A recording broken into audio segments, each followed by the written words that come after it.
How to Choose a Senior Photographer, a Consumer Awareness Presentation. Hi, I'm Melissa Cook, owner of James Cook Photography. My husband Jim and I have a boutique studio located in Georgetown, Kentucky. I'm grateful for the opportunity to provide you with information about senior photography to help you select the right senior photographer for you.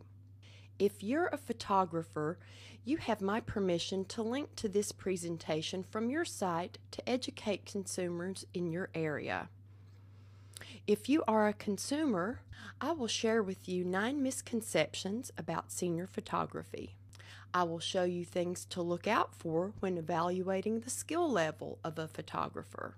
Plus, I will offer 5 recommendations, and I'll give you 7 questions to ask a photographer before you engage them. I have been in the photography business for over 7 years. In that time, I learned that senior photography is the subject of much confusion. In fact, people have so many misconceptions about senior photography that I decided to offer this free consumer awareness presentation so when you select a photographer, you can make an informed decision. You may be skeptical and wonder if I have an ulterior motive. I do not. Each year we have people come to our studio who previously had unpleasant experiences with a photographer. While in some cases, I have to wonder about the photographer. In most cases, the consumer just wasn't well informed about senior photography and how to avoid making a poor choice for their particular needs. It's not their fault. Senior photography has changed so much over the last few years that it is natural that people are confused. The explosion of new photographers gives people many more choices than they had in the past. While choice is a good thing, too many choices muddles the decision process and the consumer becomes overwhelmed. I did a Google search looking for a consumer guide. I didn't find one that provided relevant and accurate information, so I created this one. If you stick around to the end, you'll be armed with the information you need so you can make the right decision and not waste your money and your time by making a bad choice. Let's get started. Here are 9 misconceptions about senior photography. Misconception number 1. All photographers are the same. Not only are there differences between skill level and experience, photographers specialize in certain types of photography. For example, if a photographer specializes in newborn photography, they would not necessarily be a good photographer for senior pictures, as that requires a different skill set. Likewise, some photographers photograph everything. They are jack of all trades, master of none. It's better to seek out a photographer who specializes in senior photography. Think of it like this. You wouldn't want your family doctor to do open heart surgery on you, now would you? It's important that a senior photographer is skilled in all facets of senior photography: camera operation, composition, lighting, and especially posing. Misconception number 2. The camera adds 20 pounds to a person. That is totally incorrect. Bad posing, bad lighting, bad camera angle, and bad lens choice all contribute to the so-called 20 pounds. If a person looks heavier in a photograph than what they really look like, the photographer made a mistake, usually through ignorance. One bad angle can make someone lean look very wide.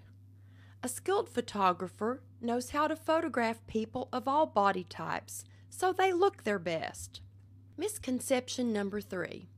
Photographers are licensed. Many photographers are untrained. Unlike most professions, photography is an unregulated industry, so you must be wary of those you hire. For example, a lawyer is required to pass a bar exam, or a hairdresser requires a cosmetology license. So you have confidence that they have at least a minimum set of competency and training. There is nothing like that in photography. Anyone can purchase or borrow a camera and call themselves a professional photographer. Selecting a photographer is really a buyer beware activity, as the skill level is very diverse with no standards. Photographers who belong to national organizations and attend their educational courses is important. This shows the consumer that the photographer values training and is continually updating their knowledge of the latest techniques. Misconception number 4. All photographers use professional equipment. There certainly are a lot of differences between cheap equipment and expensive professional equipment, especially in the quality of the photographs. In general, but not always, beginner photographers have non-professional quality equipment because they cannot afford to purchase professional quality. Misconception number 5. Photographers are always available. The demand for photography services, especially those who specialize, varies throughout the year. Much like accountants in tax season, senior photographers are busy during senior season, which is during the fall, just before the yearbook deadline. The more exclusive senior photographers are hard to book quickly. They're usually booking weeks or months in advance. It's a good idea to select your photographer and reserve them well in advance of when you need them so you can get the one you want. Having senior pictures taken during the summer between their junior and senior year is a perfect time before the hectic school year starts. Misconception number 6. The photographer who has the lowest price is the one you should hire. This is not always the case. Here are 2 important points to consider. Point number 1. If you're booking a senior photographer only to get a yearbook picture and quality is not important, then the lowest price is probably the one to choose. Better yet, you may just want to do it yourself. You can take a picture even with your cell phone and print it at Walmart for next to nothing. However, if you want something more, something to commemorate this time in a senior's life, something to display on the wall when the senior is off to college, something to hand down from generation to generation, then you need to concentrate more on what services, quality, and products a photographer offers than the price they charge. Point number 2. If you are a person who prefers quantity over quality, then lowest price is something to consider, as you should be able to get more quantity for your dollar. However, if you'd rather have fewer great photographs that you're proud to display rather than a bunch of snapshots lying loose in a drawer, then price is of secondary importance. If low price is of primary importance, then be sure to price shop many photographers because prices vary greatly. Misconception number 7. All photographers have a commercial studio. In fact, most do not. For some photographers, such as wedding photographers, it's normal to not have a studio since they are normally shooting at the wedding venue. Other photographers, such as senior photographers, who do not have a studio, usually indicates that they are newer or do not have enough clients to afford a studio. Misconception number 8. Outdoor photography is better than indoor. I think this is mostly based on people's previous experience with indoor photography. Historically, studio photographers have been a stuffy sort. Everyone has their horror story of the terrible pictures school photographers take, not to mention the unpleasant cattle herding experience involved. So it's natural to assume that outdoor is better. Outdoor photography requires a high degree of lighting knowledge and skill. You're not able to move the lights like in a studio. you must move the subject.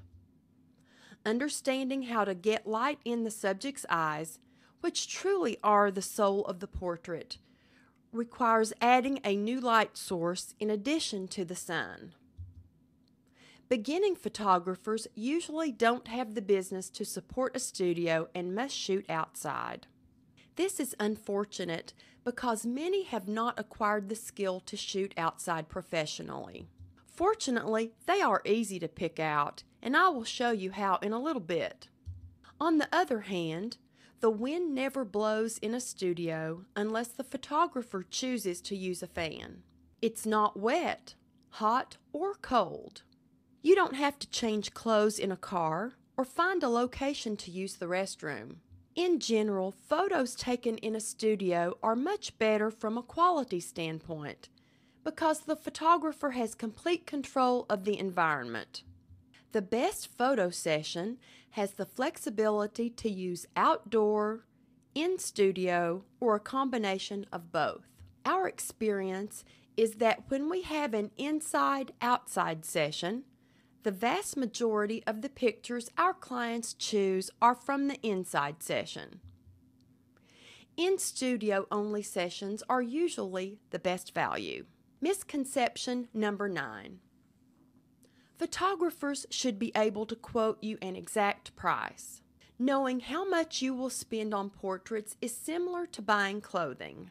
You can call a department store and ask how much a white shirt costs, and their response will be, it depends on what type of shirt you want. The style, material used, craftsmanship, and brand all play a role, so it's difficult to give you an exact price without you viewing the white shirts and choosing the one that's best for you.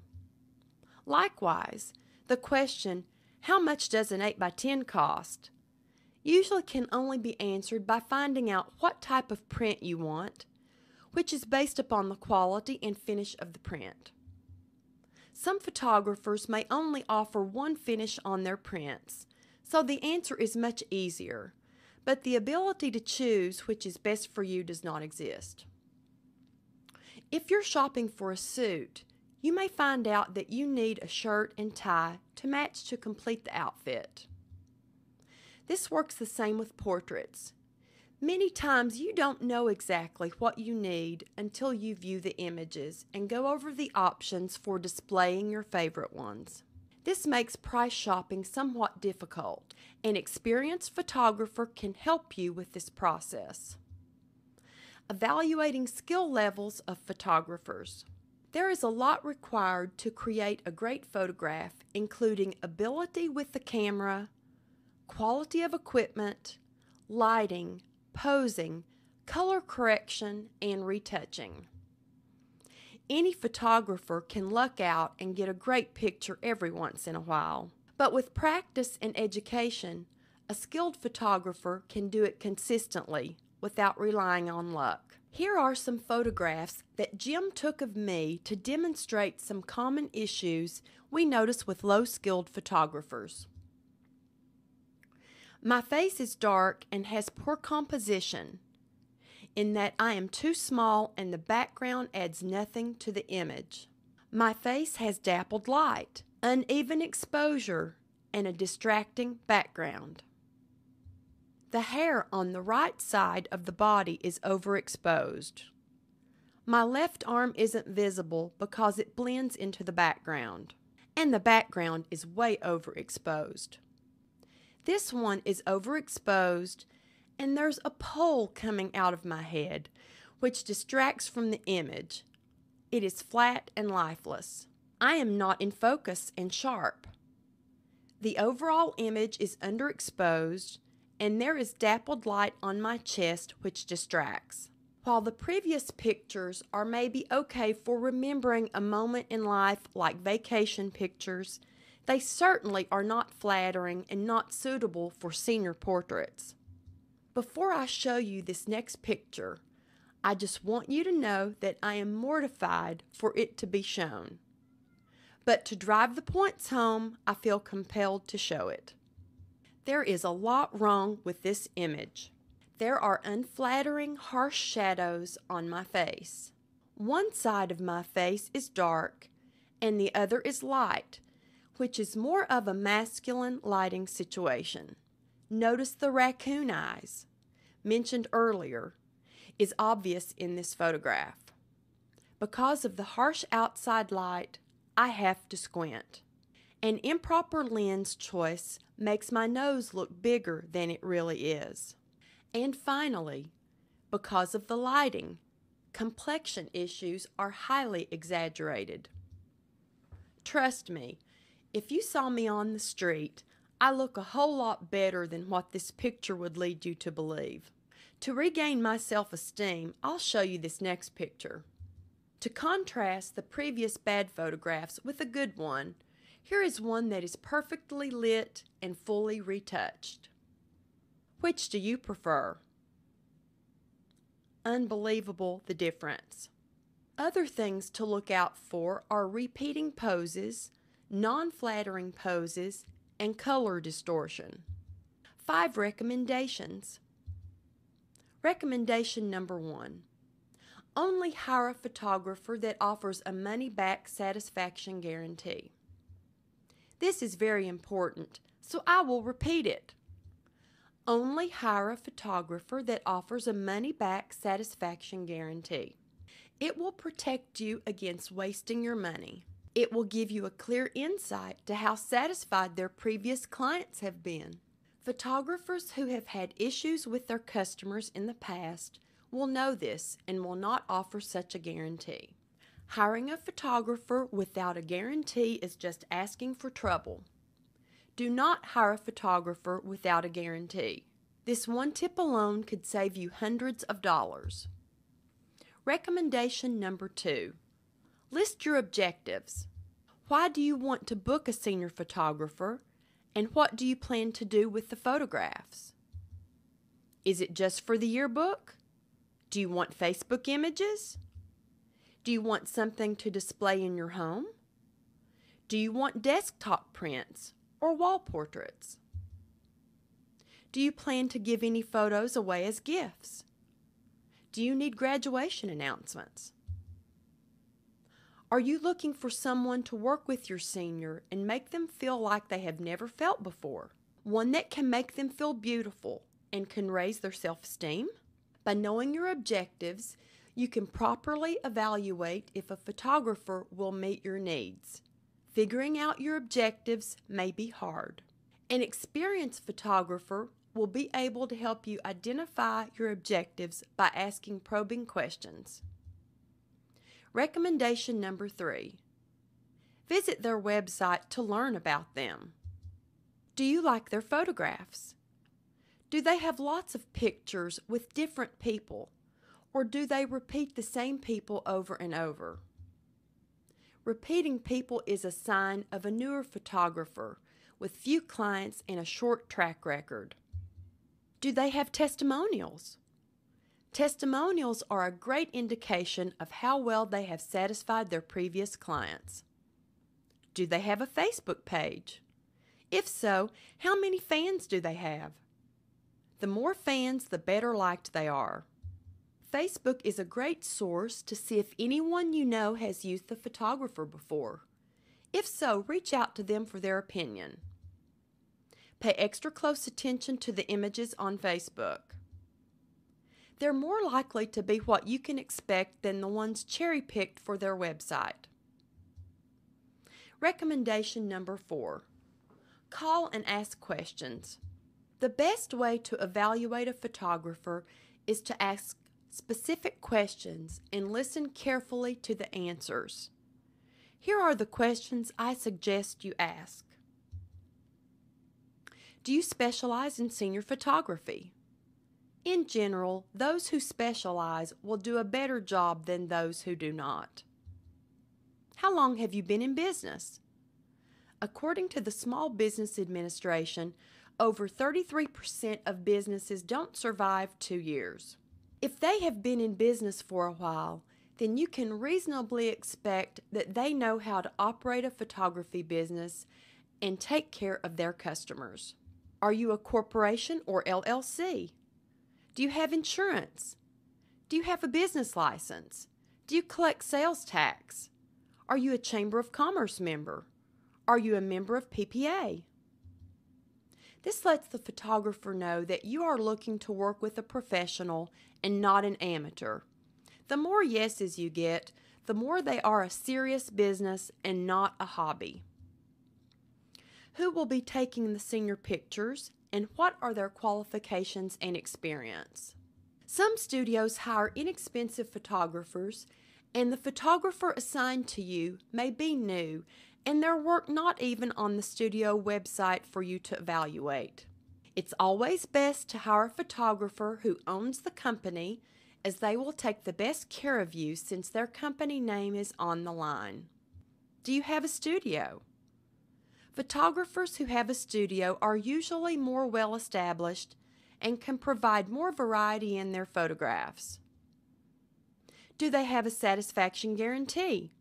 If the answer is no, or if they stumble over answering the question, this is a clear red flag with the photographer. Do you fully retouch the photographs? If they don't retouch the photographs, be prepared for blemishes and other complexion issues to be in the final photograph. Retouching skills vary greatly, so be sure to look closely at the photographs on the website and ask if you can expect your images to look of similar quality. Recommendation number 5. Don't only consider your present needs, but think about your future needs as well. Imagine yourself 20 years from now. Will you regret not having something beautiful on your wall to smile at every day when your children are gone? Will you wish you had an album of amazing pictures to look through? Would you want an heirloom piece that your child can reflect upon when they are your age? Senior portraits are a once-in-a-lifetime event, so consider both your near-term and long-term needs. By following these recommendations, you'll gain the information you need to make an informed decision and select a photographer that matches your needs. You may decide it's better to take a yearbook picture and print it yourself. This will certainly save you money, and in these economic times, it may be the prudent thing to do. Senior portraits are usually the last time a young adult will have pictures that are just about them, and I believe they are very important. If you share my belief and are looking for the utmost in quality, experience, and products to commemorate this time in your senior's life, then I invite you to call us. I'll be happy to provide you answers to your questions. To reach me, give me a call at 502-867-5799. Here is one last point. We guarantee our work. That's right. We fully guarantee every photography session and product. If you don't love your portraits, we will make it right or you pay nothing. Not one red cent. What could be more fair than that?